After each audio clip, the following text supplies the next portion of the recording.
The earth didn't shake. It liquefied. Senior Lieutenant Nguyen Van Thieu pressed his hands against the bunker wall as 6 feet of reinforced concrete that had survived 3 years of American bombing began to crack like an eggshell. His ears were bleeding. He didn't know why. The explosion hadn't happened yet. March 19, 1968. Cu Chi District, 20 miles northwest of Saigon. 30 feet of earth and rock separated him from the surface. It didn't matter. Something impossible was killing him from above, and he had 11 seconds to understand what. The sound arrived first. Not the familiar whistle of incoming artillery, not the distinctive scream of falling bombs, but a deep bass rumble that seemed to come from the earth itself. Thieu had learned to identify American ordnance by sound alone over 3 years of war. The sharp crack of 105mm howitzers, the heavier thump of 155mm guns, the distinctive double boom of 8-inch shells. This was different. This was a freight train being dragged through bedrock. The impact, when it came, defied description. The bunker did not shake, it liquefied. Support timbers that had held firm through countless bombardments snapped like bamboo shoots. The reinforced concrete ceiling fractured in a spider web pattern across its entire surface in less than 2 seconds. The explosion seemed to occur inside Thieu's chest cavity rather than above ground. His lungs compressed. His heart stuttered. His ears began bleeding before his brain could process what was happening. 5 more impacts followed, each one an escalation of horror. The command bunker's radio room collapsed entirely, burying 3 operators under tons of earth.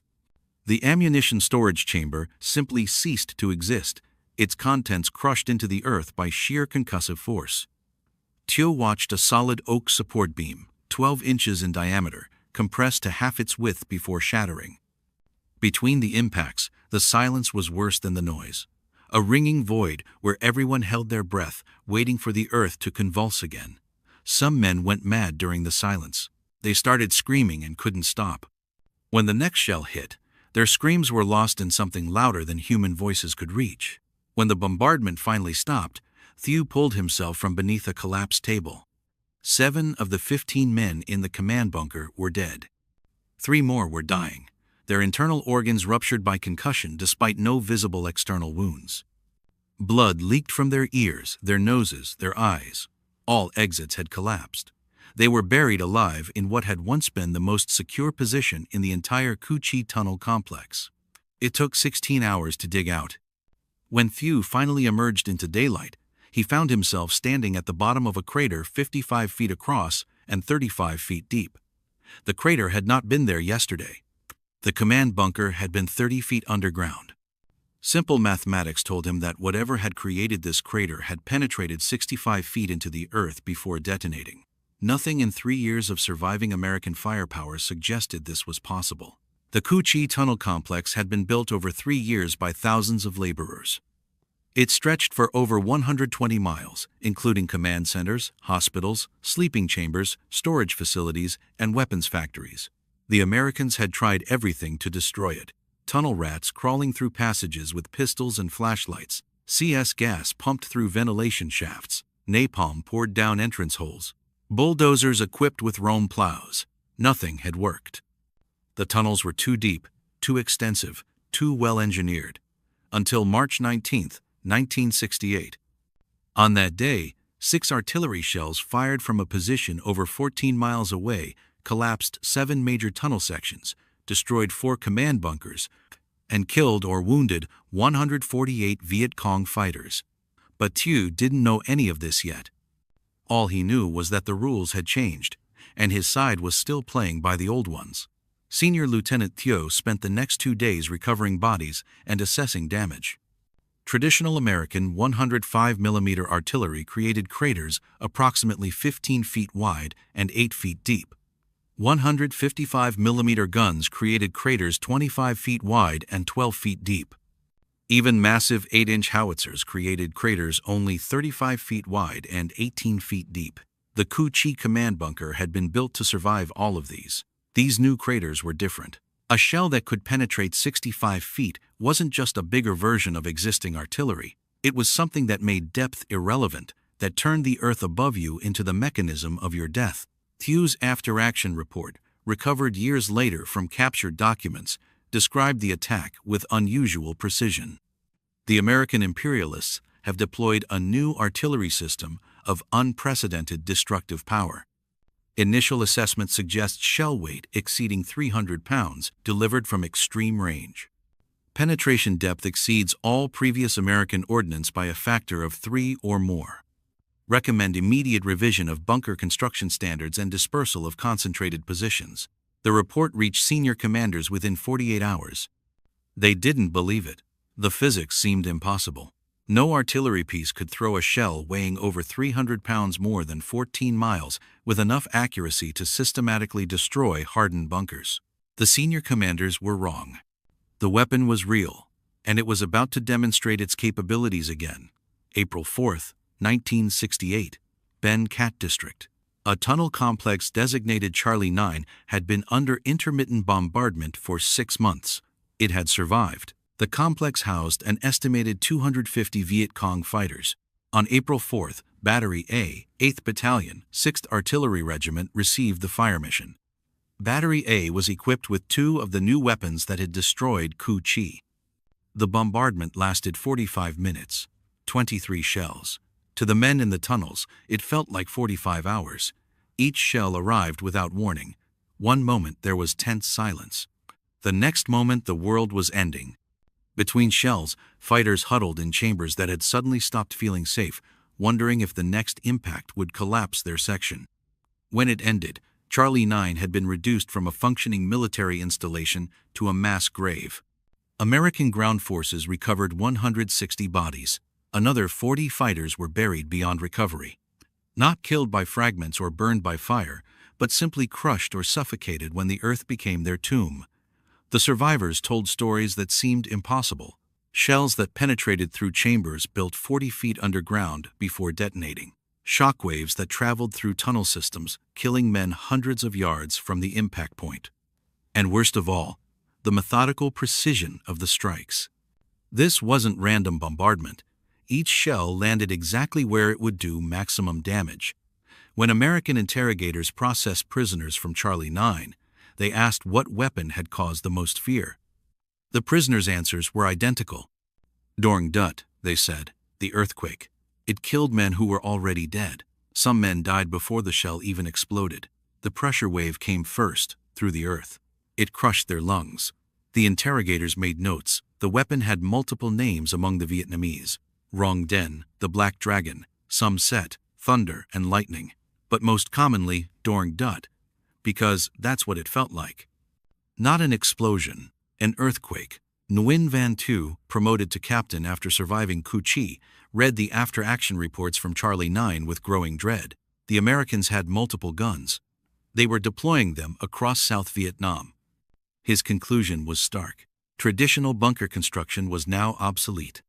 If you're finding this breakdown of the weapon that forced the Viet Cong to completely redesign their defensive strategy fascinating, consider subscribing to stay updated on more untold military history.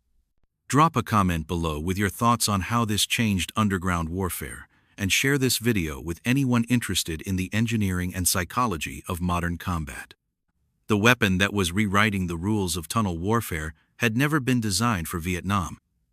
The Mobile 240mm Howitzer was a product of World War II thinking, created to reduce heavily fortified positions in European siege warfare. After the war, the guns were mothballed, considered relics of a bygone era. Then came Vietnam, and the Americans discovered they were fighting an enemy that lived underground. An enemy that had created underground cities with multi-level complexes, blast doors, and structural engineering that could survive 500-pound bombs. American artillery planners faced a problem that conventional firepower couldn't solve. Standard 105mm and 155mm howitzers couldn't reliably destroy deep bunkers. Even 8-inch howitzers couldn't consistently penetrate to the depths where the Viet Cong had built their most critical installations. Someone in the Pentagon remembered the 240 howitzers gathering dust in storage. That decision would fundamentally alter how the war was fought underground. The solution arrived at Fire Base Pershing, Thua Thien Province, in April 1968. The convoy that transported a single Mobile 1 240mm howitzer required 36 separate vehicles. What emerged from the massive trucks looked less like artillery and more like an industrial crane that had been weaponized. The barrel alone was 27 feet 6 inches long. The entire system weighed 64,700 pounds more than some tanks. It required a 14-man crew and 45 minutes to emplace. The gun's rate of fire was 1 round every 2 minutes, glacially slow compared to conventional artillery. But speed wasn't the point. This was a siege weapon, patient, methodical. Once emplaced and registered on target, it became the most destructive conventional artillery piece ever deployed in combat. The shells themselves redefined what artillery could be. Each projectile weighed 360 pounds, as much as 2 full-grown men. A standard 155mm shell weighed 95 pounds. An 8-inch shell weighed 200 pounds. The 240 shell was nearly twice the weight of already heavy ordnance, measuring 9.45 inches in diameter and 36 inches in length. Inside that massive steel casing was 54 pounds of Composition B high explosive. The casing itself weighed over 200 pounds of hardened steel, designed to penetrate deep into earth before detonating. The fuse could be set for different depths. Against a bunker at 40 feet, you set the fuse for 40 feet. The shell would burrow through like a drill bit made of explosives, then detonate precisely where it would do maximum damage. Each shell cost approximately $800 in 1968 currency. A new Chevrolet automobile cost around $3,500. Each artillery shell cost nearly a quarter of what a new car cost. But the cost was justified when nothing else could destroy the target. The physics of destruction were brutal. When a 360-pound projectile leaves a barrel traveling at 1,600 feet per second, it carries kinetic energy measured in millions of foot-pounds. At impact, after traveling up to 14 miles downrange, it still retained enough velocity to penetrate 20 feet of solid earth. Then came the detonation. 54 pounds of high explosive in a confined space, surrounded by earth that couldn't compress. The explosion created shock waves that propagated through the ground, compressing earth and shattering concrete with forces measured in thousands of pounds per square inch. Loading required 4 men and a mechanical hoist because the projectile was too heavy for manual handling. The propellant charge came in bags loaded behind the shell. Different charges allowed for different ranges. Once loaded, the breech was closed, electrical firing circuits were checked, and the crew cleared the area because what happened next was dangerous even to those firing the weapon. The report from a 240mm howitzer firing was not a bang or a boom, it was a physical force. The concussive wave from the muzzle blast could knock down a man standing 50 feet away. The gun recoiled backward 3 feet despite the spades and 50,000-pound mass. Crews wore double hearing protection and still experienced temporary hearing loss after sustained fire missions. After every shot, the entire gun had to be re-aimed because recoil shifted 64,000 pounds of steel. Between shots, adjustments had to be made. The barrel had to be inspected after every 12 rounds for signs of wear. Sustained firing caused the barrel to heat until it glowed cherry red in darkness. And yet, despite all these limitations, the 240mm howitzer proved devastatingly effective. It could destroy targets that nothing else could touch. Not fighter bombers with their 500-pound bombs. Not Boeing B-52 carpet bombing, not 8-inch howitzers. When American intelligence identified a hardened bunker complex that needed elimination, the call went out for 240 support. And when 240 support arrived, the bunker ceased to exist. May 7, 1968, Ben Cat District. The tunnel complex designated Target Romeo 7 represented 3 years of engineering and labor. It stretched 1.2 miles underground with command bunkers at 40 feet depth protected by triple-layer reinforced concrete. Supply chambers, sleeping quarters for 400 fighters, medical facilities, communication centers. Romeo 7 was a statement that the Viet Cong could build something the Americans couldn't destroy. Within 90 minutes, that statement would be proven wrong. The fire mission began at 0830 hours. 2 howitzers from Battery B, 8th Battalion, 6th Artillery Regiment, emplaced at Firebase Julie, approximately 13.8 miles from target. The Fire Direction Center had precisely mapped the tunnel system's layout, every chamber, every connecting tunnel, every structural support point. The mission called for systematic destruction, walking shells down the tunnel line to collapse the entire structure. This wasn't bombardment. This was demolition. Round 1 impacted at 0833 hours. Direct hit on the main entrance area. The crater is estimated at 50 feet diameter. Round 2 impacted 150 yards west along the projected tunnel line. The earth rippled, cracks spreading across the surface. Round 3 followed 2 minutes later, maintaining the pattern. By round 10, forward observers were reporting secondary explosions. Munitions stored underground were detonating. Smoke began rising from ventilation shafts. The underground complex was burning from within. The bombardment continued for 90 minutes. 63 shells total. If you stacked them, they'd reach higher than a 3-story building. If you lined up the craters, you'd have a scar over a mile long. 22,680 pounds of ordnance delivered with precision. Each crater overlapped with adjacent craters, forming a chain of destruction. The ground was reshaped by forces that exceeded anything nature could produce. Hills flattened, depressions created, the jungle canopy shredded. Inside the tunnels, survivors described earth flowing like water, wooden support beams exploding into splinters, concrete ceilings cracking before entire sections collapsed, men crushed by falling debris, men suffocated when air shafts collapsed, and men with no visible injuries, their internal organs liquefied by overpressure waves. The sound, survivors said, was like being inside a bell struck by a giant sledgehammer. Not a sound you heard with your ears, though your ears bled. A sound you felt in your bones, your organs, your teeth. Between impacts, the silence was worse because everyone knew another shell was coming. After-action assessment found 1.2 miles of tunnel system reduced to approximately 200 yards of usable space. 326 bodies recovered from accessible sections. 4 command bunkers at 40-foot depth were completely destroyed. 2 ammunition storage chambers had detonated. The complex that took 3 years to build had been eliminated in 90 minutes. Want to see more analysis of devastating military technologies and the tactics that changed warfare? Hit that subscribe button. And let us know in the comments what aspect of the 240mm you found most surprising. If you found this information valuable, share it with anyone fascinated by military history and engineering. Captured documents from Viet Cong headquarters revealed the psychological impact. A report dated May 15, 1968 stated, "The American heavy artillery makes traditional bunker complexes untenable for concentration of forces. Units report catastrophic casualties from bombardments that penetrate to previously safe depths. Soldiers refuse to occupy deep bunkers in areas where this weapon has been employed. Morale is severely affected. Recommend immediate tactical adjustment." The tactical adjustment came as a complete revision of Viet Cong defensive doctrine. Prior to 240 deployment, standard approach had been concentration of force in hardened positions.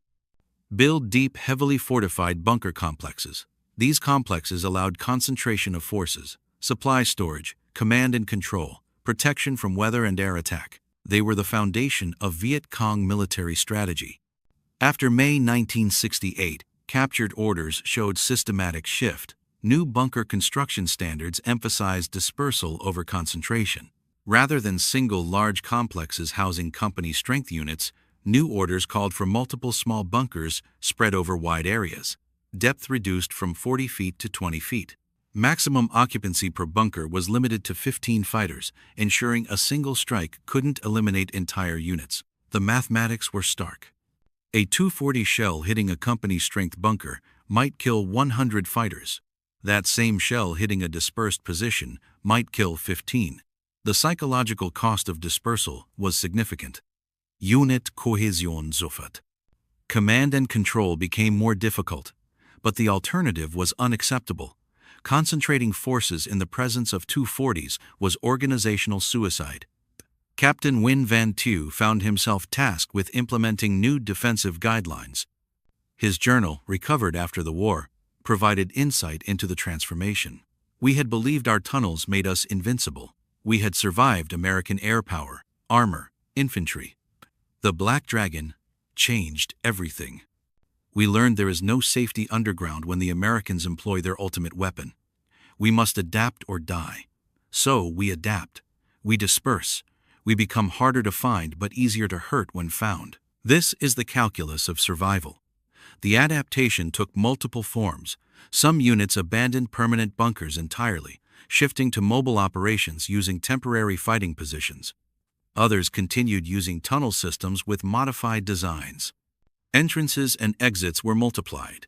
Internal chambers were segmented with blast doors.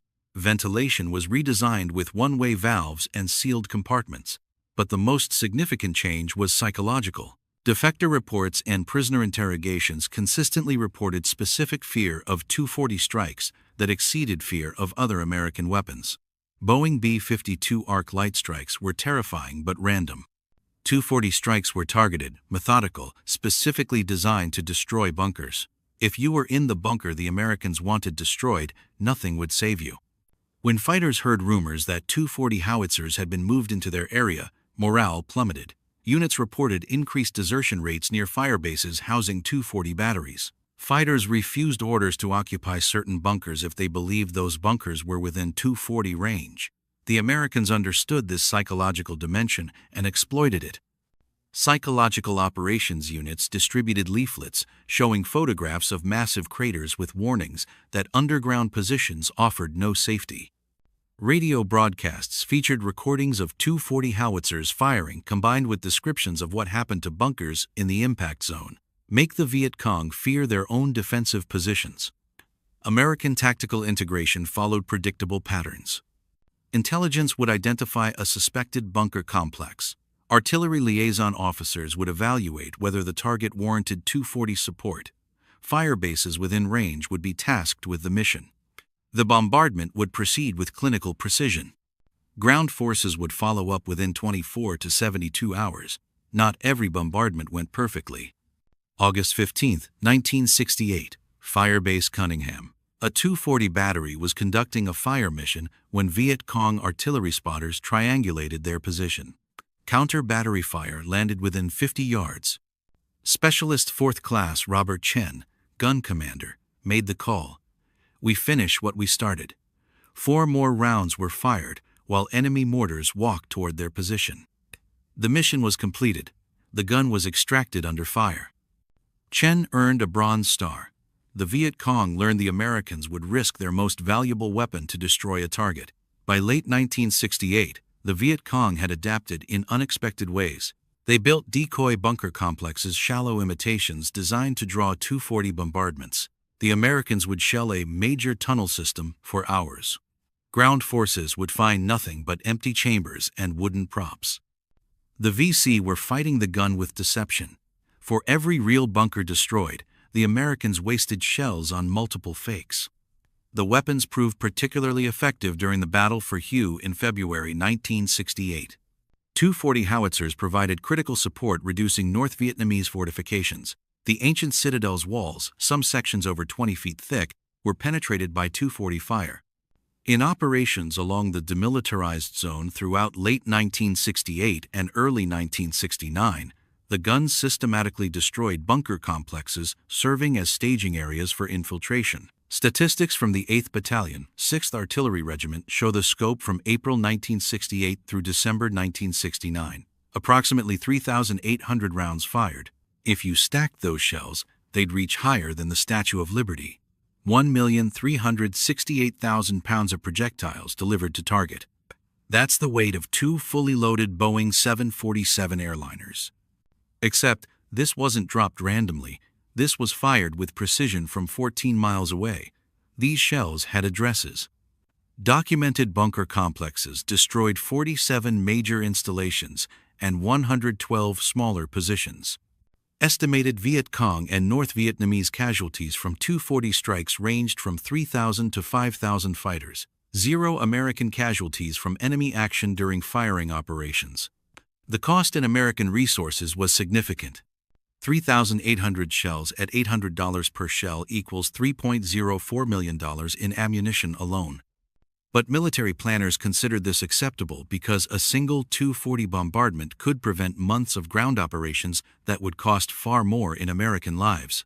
Yet the weapon had limitations. The guns were scarce. Total deployment never exceeded 12 howitzers at peak, typically 6 to 8 operational. They were vulnerable to counter-battery fire if located. They required substantial logistics support. Their slow rate of fire meant they couldn't provide a rapid response. And most critically, they were effective only against fixed positions. Mobile units were immune to Tu-40 strikes. Here's where the story gets uncomfortable. Some military historians argue the Tu-40 was exactly what was wrong with American strategy. Yes, it destroyed bunkers. But it cost $800 per shell, 8 times the cost of standard rounds to kill an enemy that could replace losses faster than America could fire shells. The Viet Cong lost 4,000 fighters to Tu-40 strikes over 2 years. They recruited 40,000 new fighters in that same period. America was winning the artillery duel while losing the war of attrition. Other historians counter, that analysis misses the point. The Tu-40 forced tactical adaptation that made the Viet Cong less effective across the board. Dispersed units couldn't mass for major attacks. Abandoned tunnel complexes meant lost supply caches and command facilities. The psychological impact was worth more than the kill count. You can't measure the value of making an enemy afraid to use his own defensive positions. Both sides have valid points. Which means the truth is more complex than either admits. The Tu-40 was devastatingly effective at its purpose while insufficient to achieve strategic objectives. It destroyed bunkers but couldn't win the war. It demonstrated American technological superiority while demonstrating the limits of technological solutions to political problems. By mid-1969, the tactical landscape had stabilized into new equilibrium. American forces knew Tu-40 howitzers could destroy any fixed fortification within range. Viet Cong and North Vietnamese forces knew concentrating in permanent bunkers within Tu-40 range was suicide. Both sides adjusted accordingly. Americans used the guns selectively, focusing on high-value targets. Every fire mission required authorization. Every shell had to be justified. The Tu-40 became a strategic weapon rather than tactical, reserved for specific situations. Communist forces dispersed positions and increased mobility, accepting reduced protection that came with abandoning deep bunker systems. Company strength units shifted to platoon strength dispersal. Supply caching became distributed. It was less efficient but survivable. The psychological impact outlasted the tactical impact. Interviews with Vietnamese veterans decades later revealed lasting memories of Tu-40 strikes. Former National Liberation Front officer Tran Van Minh, interviewed in 1995, described it clearly.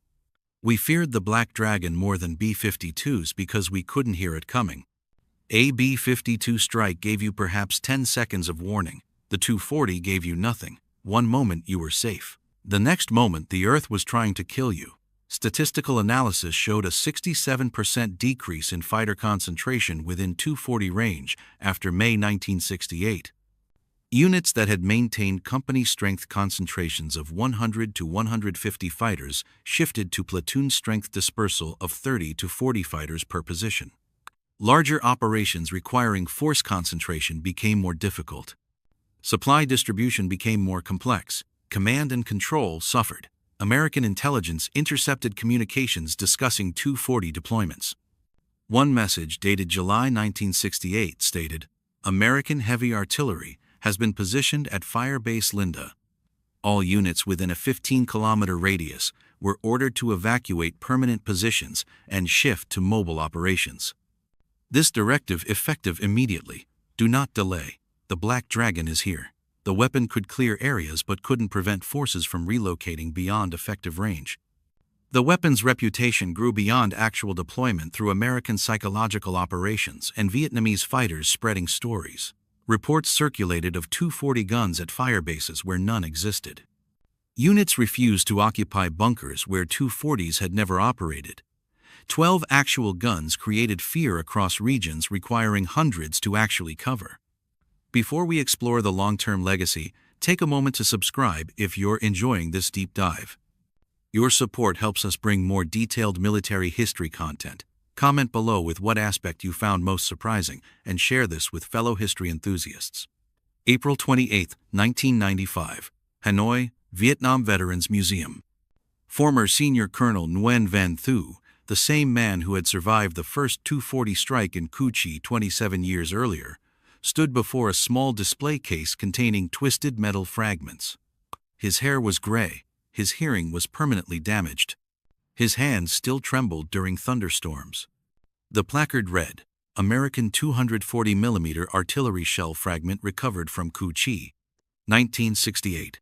He placed his hand against the glass and spoke to the museum curator. This weapon changed how we fought. We built our revolution underground. The Americans forced us above ground with this. 1973. Prisoner of war repatriation. Captain Nguyen Van Thu stepped off the transport plane at Noi Bai Airport after 5 years in American captivity. His first question to the greeting officer, do they still use the earthquake weapon? The officer shook his head. They withdrew them 2 years ago. We are winning. Thu thought to himself, we didn't win because we beat the weapon. We won because we survived it long enough for the Americans to lose patience. The legacy of the 240 extends far beyond direct military impact. The weapon represented application of overwhelming industrial firepower to unconventional war, a microcosm of the American approach. The United States could produce the most powerful conventional artillery ever deployed. It could transport these massive weapons halfway around the world.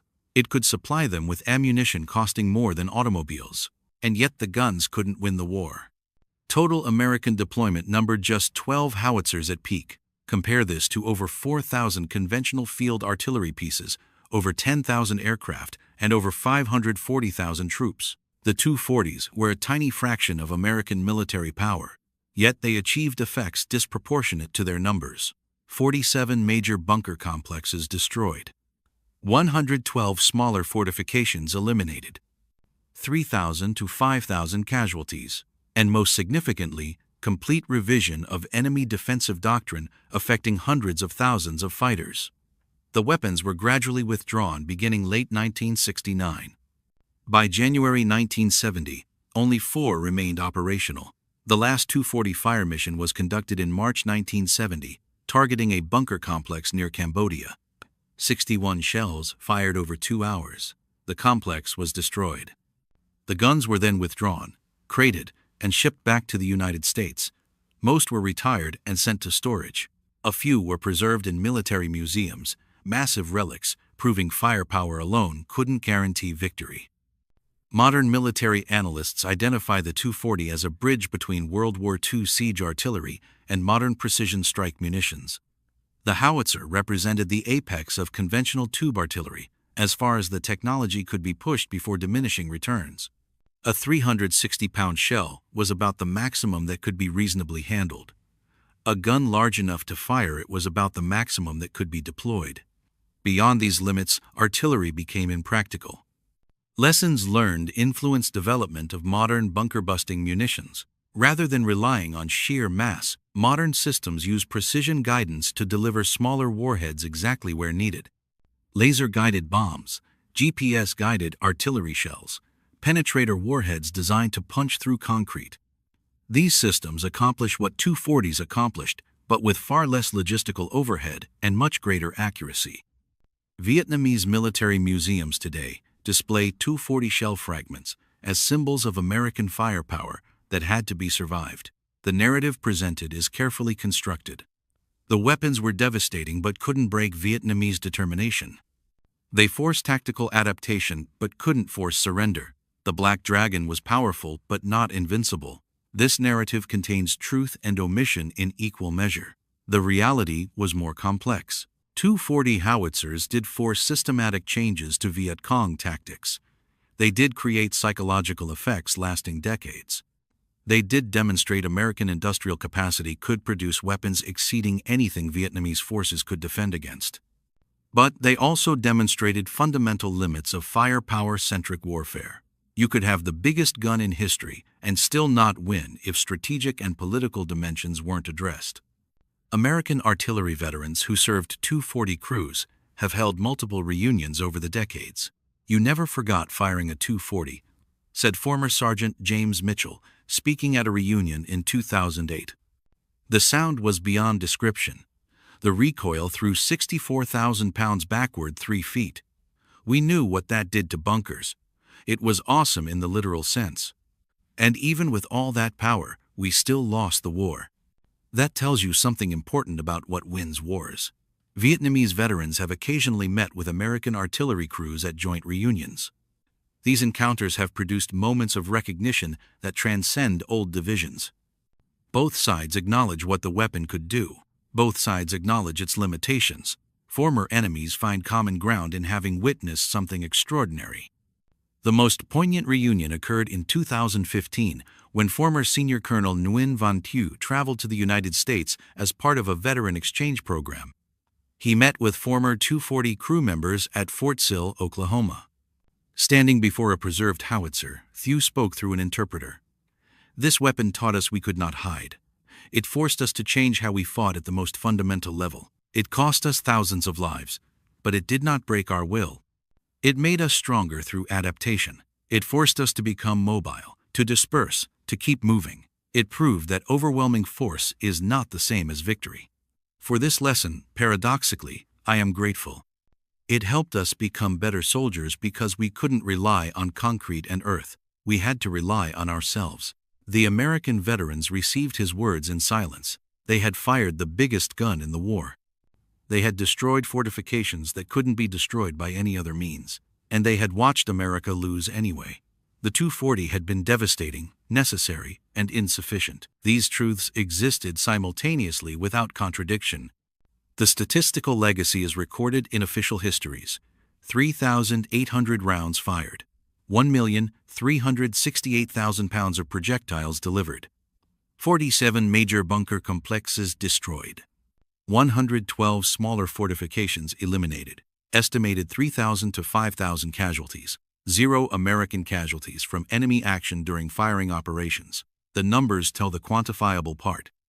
They don't capture the psychological dimension or the lasting memories that shaped how veterans understood the war.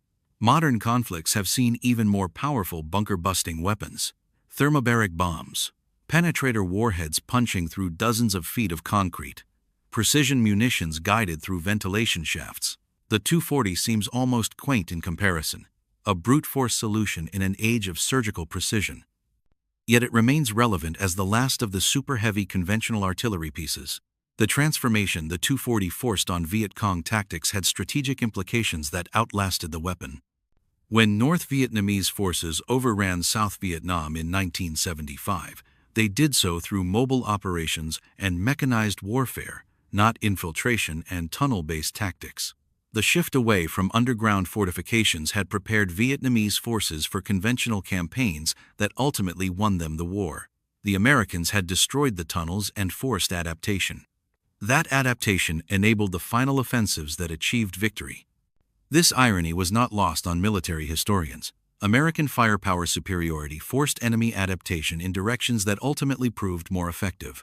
The 240 destroyed bunkers, forcing dispersal. Dispersal increased mobility.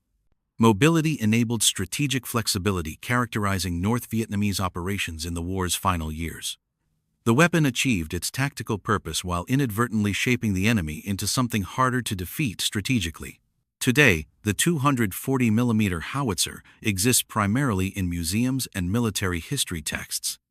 The guns serve as monuments to a particular approach that reached its apex and revealed its limits simultaneously. Their shells represent the maximum practical limit of conventional tube artillery. Their legacy in Vietnam, destroying bunkers and forcing tactical transformation while failing to achieve strategic victory, encapsulates the complexities where technological superiority doesn't guarantee success. The Vietnamese veterans who survived 240 strikes carried physical and psychological scars for life. Many suffered permanent hearing damage. Some developed chronic respiratory problems from collapsed tunnels. Most retained memories that shaped how they viewed American power and their own survival. They had faced a weapon that seemed invincible and had adapted to survive it. This adaptation became a source of pride. American veterans who served the 240s carried different burdens. They had operated the most powerful conventional artillery in history and used it to devastating effect while watching their country lose despite overwhelming firepower advantages. The disconnect between tactical success and strategic failure remained a source of frustration decades later. The story of the 240mm howitzer is ultimately about the limits of technology in achieving political objectives. The gun worked as designed. It destroyed what it was aimed at. It forced enemy adaptation and created psychological effects intended. But it couldn't win the war because the war wasn't primarily about bunker destruction. It was about political will, strategic patience, and complexities that couldn't be answered with artillery, regardless of how powerful. The 240mm howitzer fired its last combat round in Vietnam in March 1970. The war continued for 5 more years. That tells you everything you need to know about the limits of firepower. The Americans had built the most powerful conventional artillery piece in history, deployed it with devastating precision, fundamentally changed how their enemy fought, and still lost. Nguyen Van Thieu understood this. Standing in that museum in 1995, he wasn't bitter. He was grateful. It taught us we couldn't hide. It forced us to become something harder to kill than bunkers. It made us mobile, adaptable, and resilient. The Americans destroyed our fortresses. In doing so, they built us into a different kind of army. Sometimes, the weapon that doesn't kill you forces you to become dangerous in new ways. If this deep dive into artillery that changed warfare resonated with you, subscribe for more analysis of weapons that shaped history. Comment your thoughts on whether the 240 was a tactical success or expensive failure that symbolized larger strategic problems. And share this with anyone who thinks overwhelming firepower automatically wins wars, because Vietnam proved otherwise. The most powerful gun in history couldn't achieve what political will and strategic patience ultimately accomplished. Sometimes the biggest weapon isn't the right weapon. Sometimes destroying everything the enemy built just forces them to build something you can't destroy. Sometimes winning every battle still means losing the war. Thanks for watching, and we'll see you in the next one.